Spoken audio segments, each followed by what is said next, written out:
Aussi, Romain, je vous laisse la parole.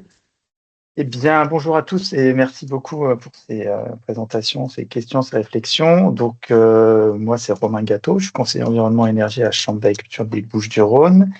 Et en tant que conseiller environnement et énergie, je travaille sur beaucoup de thématiques différentes. Je fais de l'accompagnement sur des questions réglementaires, je fais de l'accompagnement pour les subventions, les dossiers PAC, les plans d'épandage, les aires de lavage. Bref, je suis sur pas mal de sujets et notamment aussi sur les sujets qui nous intéressent, à savoir les tags carbone, euh, l'accompagnement des producteurs à des pratiques alternatives qui vont être plus résilientes ou en tout cas qui vont favoriser l'adaptation et l'atténuation du changement climatique. Alors, je vais essayer, moi, d'apporter un point de vue, on va dire, un peu, je vais prêcher pour ma chapelle, c'est-à-dire que les chambres d'agriculture on a vocation à accompagner les agriculteurs et c'est vrai que s'il y a des dispositifs de financement qui existent, type finance carbone, on a en tout cas essayé au début de les accompagner vers des projets et c'est vrai que pour l'instant, finalement, on s'est un petit peu désengagé, je pense au label bas carbone, c'est-à-dire que nous, Chambre des Bouches-du-Rhône, on ne fait pas d'accompagnement spécifique pour le montage de ces projets de labellisation. Mais on travaille plus sur l'aspect atténuation, adaptation, changement climatique. Tout ça, c'était un propos introductif pour vous donner un peu comment dire, l'orientation que je vais avoir. Donc, je vais parler. Alors, on va changer de diapo aussi. On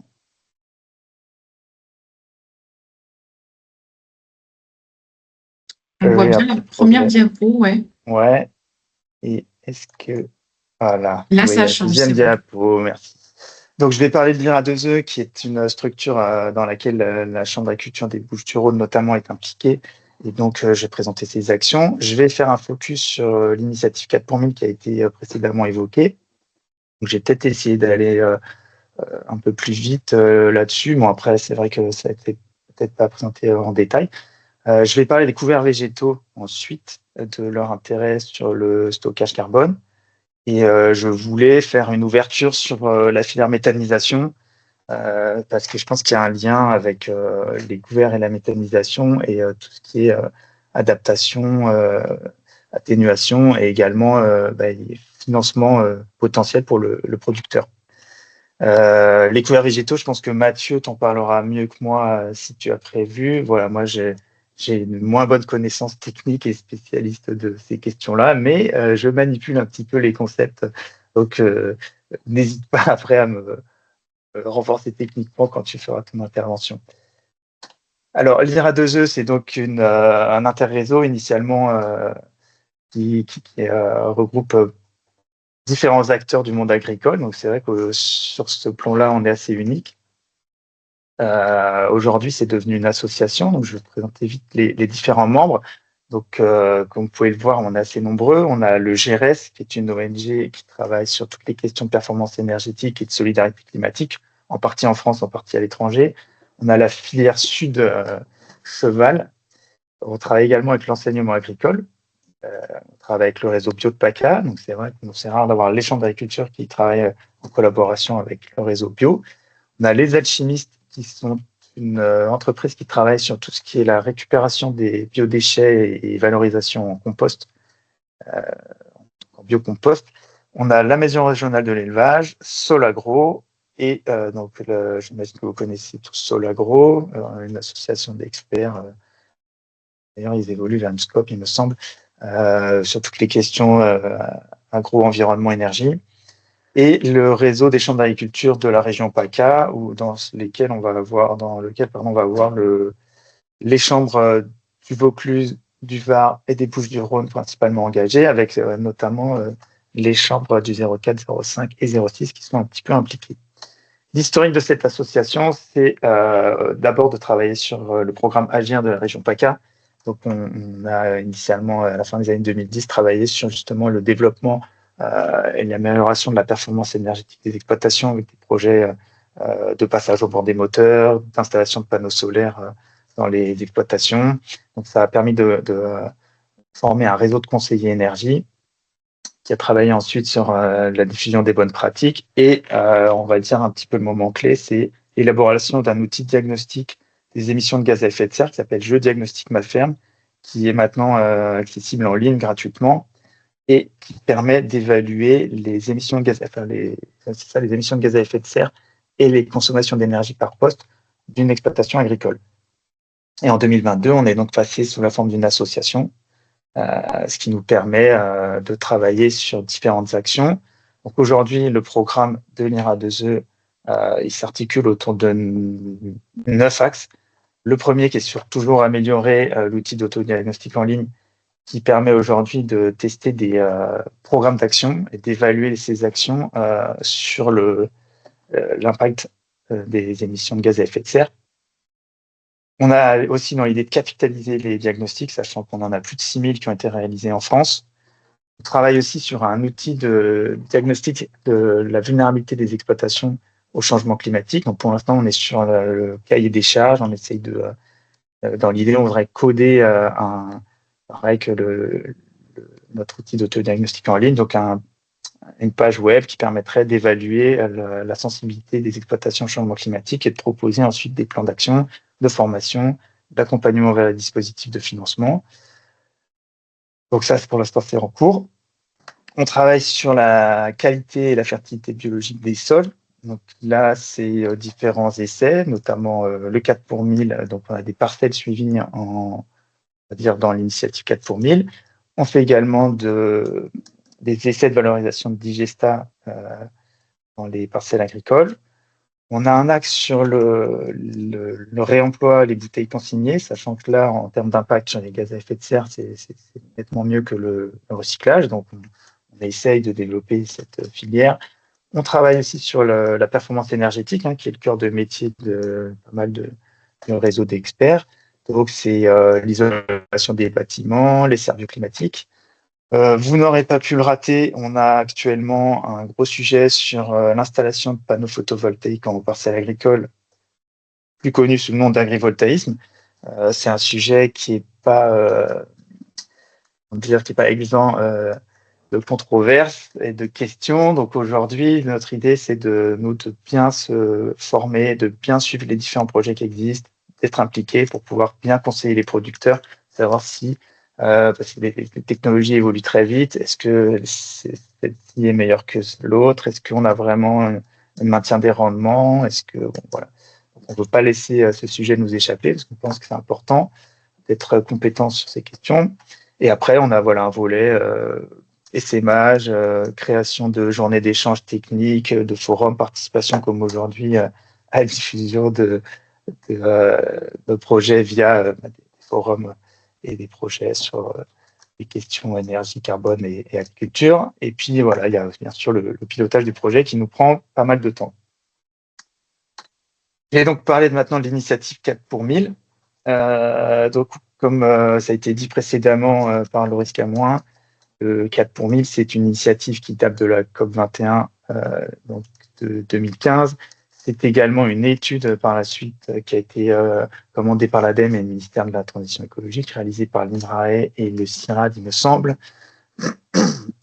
Le principe, c'est de se dire que si on augmente le stockage de carbone dans le sol, on va également améliorer son fonctionnement et donc, on va dire, maintenir les rendements, voire les améliorer. Donc ça, c'est l'aspect sécurité alimentaire. Et si on augmente le stockage de carbone, en contrepartie, on va en capter dans l'atmosphère et donc contrebalancer nos émissions.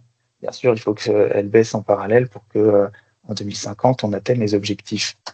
Vous avez ici un peu plus de détails du concept de l'initiative 4 pour 1000. On émet des tonnes de carbone avec nos activités humaines dans l'atmosphère. Il y a du CO2. Les végétaux en absorbent. Est-ce qu'on ne peut pas favoriser ce stockage dans les sols? Parce qu'effectivement, les végétaux, ensuite, ils vont stocker une partie de ce carbone dans le sol. Et le calcul était de se dire, si on est à 0,4% par an, on peut obtenir la neutralité carbone à horizon 2050.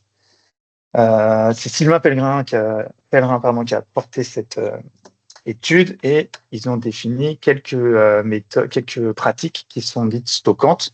que vous avez ici qui ont déjà été abordés. Donc, c'est limiter les sols nus, introduire plus de cultures intermédiaires et favoriser donc les couverts, et haies, l'agroforesterie, travailler sur l'optimisation des prairies et de l'élevage, et éviter bien sûr d'avoir des terres dégradées qui restent propres, et donc qui ne stockent pas de carbone.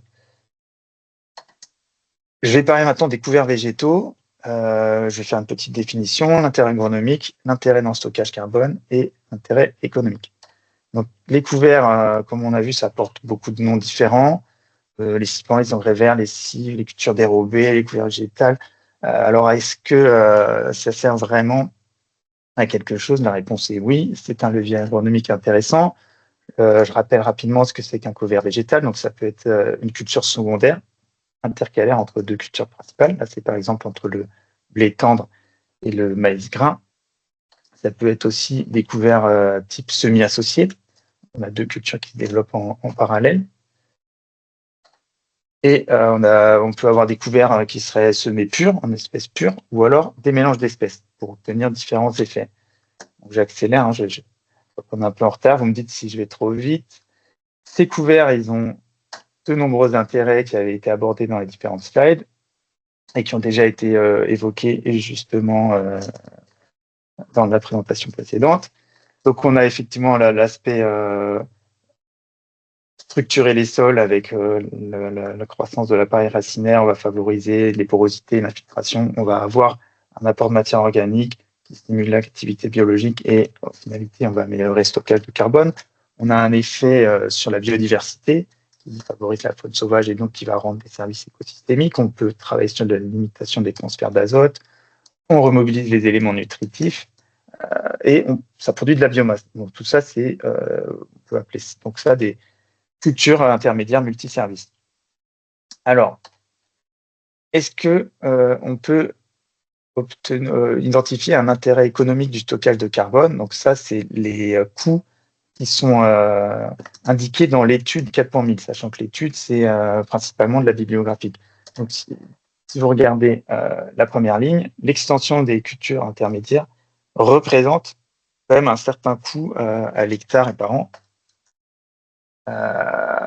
Et donc, en parallèle, est-ce qu'on a un financement de cette... alors, je me centre sur l'extension des cultures intermédiaires parce que la conclusion de l'étude du 4.1000 indique que si on a un dispositif de financement à 55 € la tonne de CO2, on peut multiplier le stockage par 13. C'est un super objectif. Et on voit que la part des cultures intermédiaires, donc des couverts végétaux, représente 64% de ce stockage. Donc, ça sous-entend qu'il y a une véritable potentiel économique de ces couverts végétaux via le stockage du carbone dans les sols. Moi, ce sur quoi je voulais porter attention et qui a déjà été dit, c'est qu'il faut bien garantir et évaluer cette variation de stock. J'ai fait une petite slide sur le label bas carbone qui a déjà été présenté. Donc, effectivement, il y a un moyen de financer ces crédits carbone via le label bas carbone. Alors, cependant, aujourd'hui, en PACA, les méthodes ne sont pas complètement adaptées. Il y a, il me semble, pas de méthode sur la viticulture. La méthode ES subit un rabais de 50%. Résultat, aujourd'hui, il y a 11 projets en agriculture. Sinon, il y a 32 projets en tout, il me semble, et c'est essentiellement sur la forêt. On a 5 projets en verger, 3 en grande culture et 2 en élevage, 1 sur la haie. En grande culture, j'ai cherché, finalement, il n'y en a qu'un qui sort. Et l'économie de carbone associée, c'est de la production d'énergie renouvelable. Ce qui me laisse croire qu'il est difficile aujourd'hui en région PACA de développer des méthodes label bas carbone en grande culture avec un stockage carbone suffisant pour faire des crédits carbone. Alors peut-être que voilà, c'est le principe des méthodes, hein, c'est qu'on peut actionner différents leviers. Mais c'est vrai que sur le stockage via les couverts intermédiaires, j'ai pas trouvé. Peut-être que tu pourras en parler, Mathieu, parce que je pense que toi, tu as plus de données sur la question. Il y a également des entreprises qui proposent, ça j'ai vu ça chez des producteurs, qui proposent des crédits carbone sur la base de mise en place de pratiques. Donc on fait une évaluation de l'exploitation et puis on voit si les pratiques qu'elle souhaite mettre en place permet d'être positif ou au contraire négatif en émissions de carbone. Et donc, il y a une petite valorisation. Tout ça pour dire que je pense que c'est quand même assez difficile d'être sûr que on a vraiment un stockage carbone qui est lié à cette pratique sur les couverts végétaux. Et je vais maintenant parler des parcelles que suit le réseau IRA2E. Donc, on a 12 parcelles tests sur le 4 pour 1000. À chaque fois, c'est des parcelles qui ont été identifiées avec des producteurs volontaires. Voilà, on prend une parcelle à l'instant T. Donc là, les premières, c'était en 2019. On fait une modification des pratiques en prenant des pratiques dites stockantes dans l'étude 4 pour 1000. Et ensuite, on vérifie par des analyses de sol s'il y a réellement une augmentation du stockage de carbone dans les sols ou si c'est plutôt le contraire. Ça, pour moi, c'est important parce que ça permet de se confronter à la réalité des producteurs. C'est-à-dire que là, on prend des producteurs qui sont volontaires, mais qui ne sont pas, qui sont pas impliqués dans un projet de labellisation. C'est juste volontaire pour voir si ces méthodes fonctionnent. Et l'idée pour nous, c'est de valider si oui ou non on a un stockage de carbone.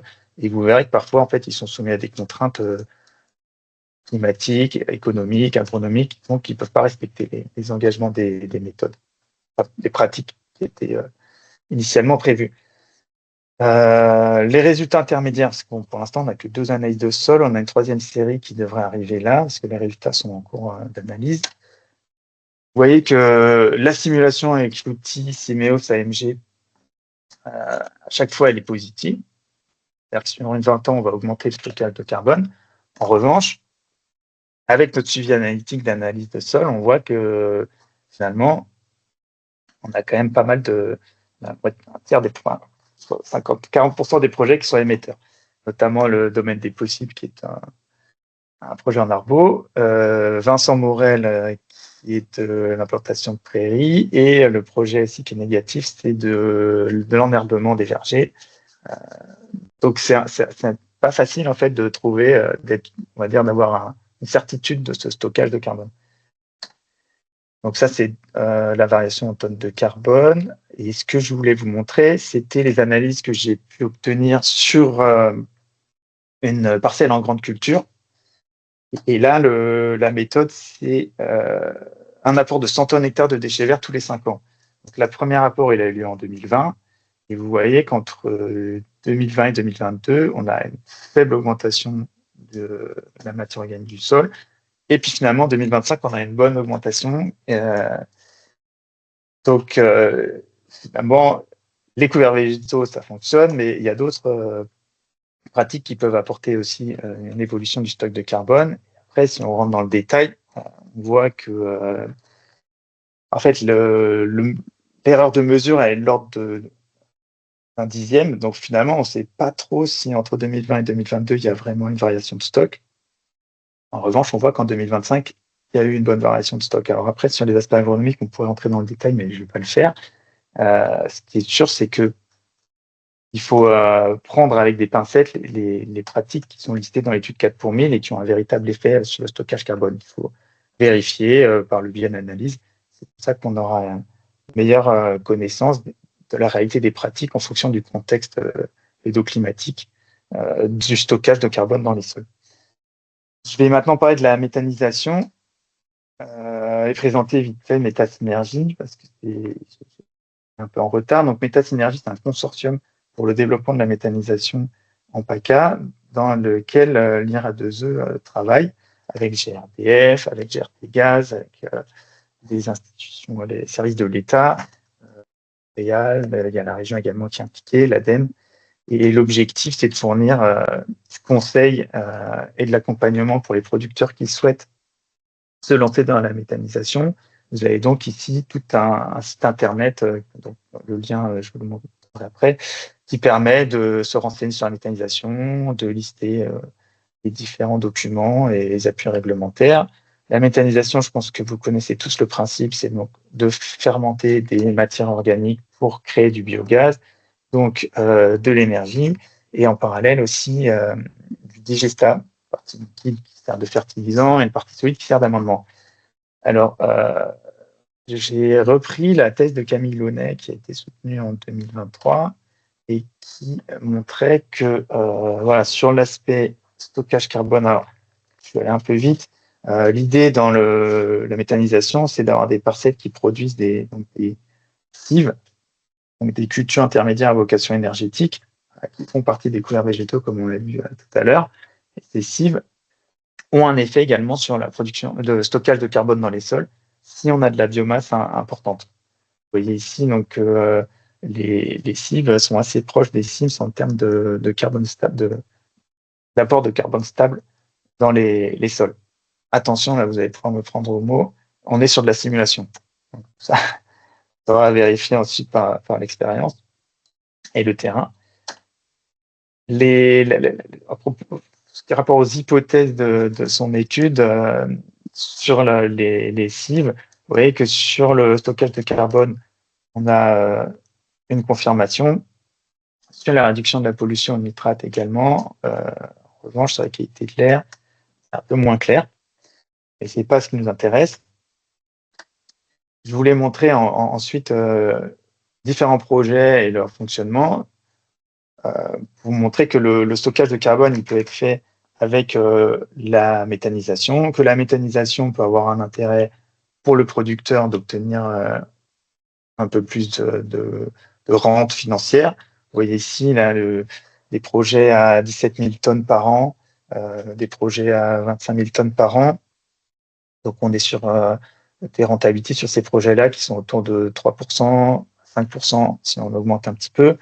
Et je fais référence à un projet que j'ai eu la chance de visiter, enfin plutôt une unité que j'ai eu la chance de visiter en Occitanie, où on a une exploitation autour de 500 hectares qui a réussi à développer un méthaniseur, produire des cultures intermédiaires pour faire du fourrage à vocation énergétique. Ça stocke du carbone dans le sol, ils ont pu le vérifier, ils ont une augmentation du taux de carbone dans le sol. Ils arrivent à produire des quintaux de blé, ils sont à 70 quintaux hectares. Et donc, ils ont un ETP sur le méthaniseur. C'est un projet assez vertueux. Il faut prendre tout ça avec des pincettes parce que la méthanisation, c'est pas la panacée. J'en arrive à ma conclusion. Le stockage du carbone dans les sols, ça présente un intérêt économique, car il est notamment à l'origine de nombreux co-bénéfices, de pratiques bénéfiques pour le fonctionnement du sol. Donc ça, c'est ce qui a été dit. Son intérêt économique me semble difficile à mesurer et il faut disposer d'outils d'évaluation précis. Il faut notamment caler les modèles sur de l'expérience terrain et je pense que c'est en cours. Et la méthanisation, d'après moi, peut répondre à ces deux problématiques en partie. Mais il faut bien sûr que ça soit installé dans des contextes cohérents. Il ne faut pas dévoyer le fonctionnement des sols agricoles à faire de l'énergie. Mais sur des modèles de petits méthaniseurs, on peut avoir un réel intérêt, d'autant que pour atteindre les objectifs de la COP 2015 à la COP 21, il faut bien sûr qu'on ait aussi de la production d'énergie renouvelable.